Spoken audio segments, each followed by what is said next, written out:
Doctora, compañeros y compañeras, reciban un cordial saludo del presente grupo conformado por Doménica Espinosa, Carolina Guamán y Juan Carlos Zucchi. El tema a tratar es la evolución correlacionada con la longitud, las dimensiones esqueléticas y el tamaño corporal. Para ello, se plantearon preguntas como cuáles son las restricciones y las fuerzas selectivas que intervienen directamente en el reconteo de las vértebras cervicales en el cuello de las aves, como también se tuvo muy en cuenta el alcance filogenético y las funciones del cuello de las aves que se veían involucradas en la variación de las especies. Además, las fuerzas biomecánicas que también se ven involucradas en el tamaño de la ave. Para poder realizar la investigación se requirió un muestreo de 103 especies conformados por 34 órdenes y 68 familias, las cuales debían cumplir tres requisitos. El primero de ellos, un amplio rango de masa corporal. El segundo de ellos es un amplio alcance filogenético, es decir, que se seleccionaron los ejemplares de los clados principales de las aves. Y además de ello, el tercer factor que debían cumplir era que debían tener un amplio espectro de estilo de vida. Se tuvo muy en cuenta las categorías ecológicas, como es en el caso de la dieta, la alimentación y las técnicas de alimentación. También se contabilizó el número de vértebras en el cuello de las aves, como también las dimensiones del mismo. En el caso de el emu, es un ave que presenta un número de vértebras cervicales de 18. Entonces, la vértebra cervical número 9 será considerada como la vértebra cervical central del cuello. En el caso de tener un cuello con vértebras cervicales impares, como en el caso del Nandu, que presenta 15 vértebras cervicales, la vértebra central se redondeará al valor más cercano, es decir, que la vértebra cervical número 8 será la vértebra central del Nandu. Otra categoría analizada en la investigación es respecto a la longitud del cuello y la ecología. Sin embargo, esta correlación es negativa. A pesar de dichos resultados, se han establecido algunas relaciones entre la longitud del cuello y la taxonomía de la especie.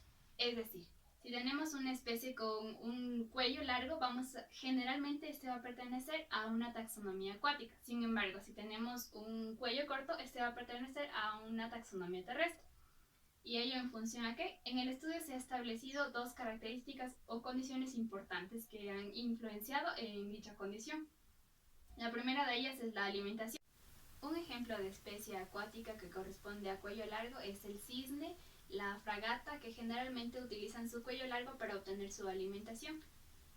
Adicionalmente, en cuanto a las especies, no se puede decir que existe una correlación ecológica, puesto que en la misma especie puede tener estas diferentes tipos de cuellos en función del lugar en el que se encuentra.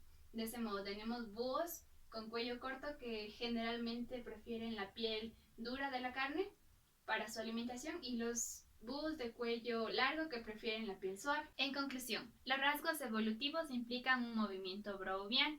Si bien no existe una correlación positiva entre la longitud del cuello y la ecología, existen factores que han alterado su morfología, permitiendo su evolución y su supervivencia hasta la actualidad. De ese modo, existe una correlación positiva entre la longitud del cuello y la longitud total de la pierna de las especies que hemos tratado. La investigación arroja datos que involucran que la longitud de la vértebra central tiene una alometría negativa con respecto a la longitud del fémur. Del mismo modo, podemos concluir que el número total de vértebras no es un indicador de cuán largo puede llegar a ser un cuello, puesto que si bien tenemos bastantes vértebras, no necesariamente vamos a obtener un cuello largo, puesto que estas pueden ser pequeñas o largas en función de la especie. El estudio ha revelado diversos resultados dentro de las categorías previamente mencionadas. Una de ellas es la cantidad de vértebras cervicales dentro de los cuellos aviares. El análisis indica que el número promedio de las vértebras cervicales existentes entre las especies analizadas ha sido de 13, en tanto que el número mínimo de ellas es de 10 y le corresponde a las especies del guacamayo azul y amarillo Ara ararauna. Por otra parte, sabemos que el número máximo de vértebras le corresponde al cisne mudo, Cygnus olor, con un número de 23 de ellas. También se presenta que el estudio no ha analizado especies que contengan un número oscilante entre 20 a 22 vértebras cervicales debido a errores de sesgo de muestreo, esto determinado dentro de la discusión en base a la revisión bibliográfica por parte de los autores. Sin embargo, ellos también mencionan que es bastante peculiar el hecho de que existan especies amnióticas terrestres con esta cantidad de vértebras cervicales debido a procesos de somitogénesis, pues este proceso es aquel que proporciona una determinada cantidad de somitos dentro de las especies aviares. Por lo tanto, este recuento cervical puede constituir una restricción dentro del análisis evolutivo dentro de este estudio. Por otra parte, sabemos que mientras mayor sea la cantidad de las vértebras cervicales, más pequeña va a ser la longitud de la vértebra central, tal como lo hemos ejemplificado dentro de nuestra maqueta. Así también este último factor va a presentar una alometría negativa con respecto a la longitud del fémur. Este estudio también revela que existe una fuerte señal filogenética entre las especies, teniendo como un indicador de K igual a 1.5. Dentro de metodología se explica que un indicador K igual a 1 ya es una señal bastante fuerte a nivel filogenético. Entonces, las especies que estén estrechamente relacionadas a nivel filogenético van a ser aquellas que contengan un número similar o igual de vértebras cervicales. Por lo tanto, existen relaciones de cuellos largos como la que se da entre el dárter y el cisne mudo. También tenemos relaciones de cuello corto que se da entre el búho y la águila. Pero también obtenemos excepciones de cuello largo tales como el flamenco, el pelícano y la garza, los cuales presentan una longitud total del cuello bastante similar a la del cisne mudo.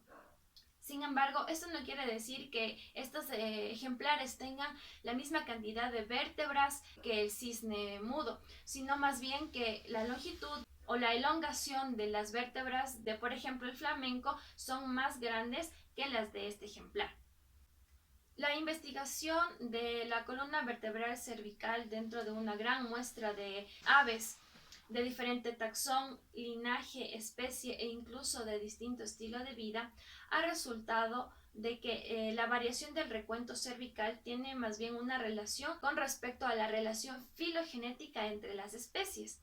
Esto quiere decir que es un indicador de restricción otorgado por el patrimonio evolutivo. El estudio también indica que el número idéntico de las vértebras cervicales pueden formar o no cuellos relativamente largos o cortos, pero esto va a estar en función de la elongación total de las vértebras cervicales. Por lo que se puede concluir que el conteo de las vértebras cervicales por sí solo no es un indicador fiable ni suficiente para poder relacionarlo con los procesos evolutivos ni la funcionalidad del cuello de las aves. Otro factor importante que se ha investigado y que se ha analizado dentro de este estudio y que es la base central de la metodología es la longitud total de la pierna con respecto a la longitud total del cuello, teniendo en cuenta que la longitud total del cuello se denomina como la sumatoria de la longitud del tibiotarsus y el tarsus metatarsus, así como la del fémur, que en base a la bibliografía revisada por los autores, así como sus propios resultados, han concluido de que la longitud total de la pierna corresponde a un indicador proporcional de la cantidad de masa corporal de las aves, ya que tiene una relación de 1/3 de la masa corporal de las mismas. Esto quiere decir que existe una relación entre la coelongación de la longitud total de la pierna como de la longitud total del cuello. Las diferencias del plan corporal general de las aves, es decir, de las extremidades posteriores y las delanteras, han resultado en una covarianza reducida, lo que quiere decir que va a existir una variación independiente entre las estructuras homólogas en serie. En contraste con esta integración débil, se ha encontrado una evolución estrecha entre la masa corporal y la masa pectoral y pélvica de las aves, así como también la posición del centro de gravedad, el centro de masa y la distribución general de la musculatura en las aves. Pero sobre todo se ha encontrado una estrecha relación entre la longitud total de la pierna y la longitud total del cuello, por lo que este estudio ha concluido que existe una evolución correlacionada entre estos dos factores.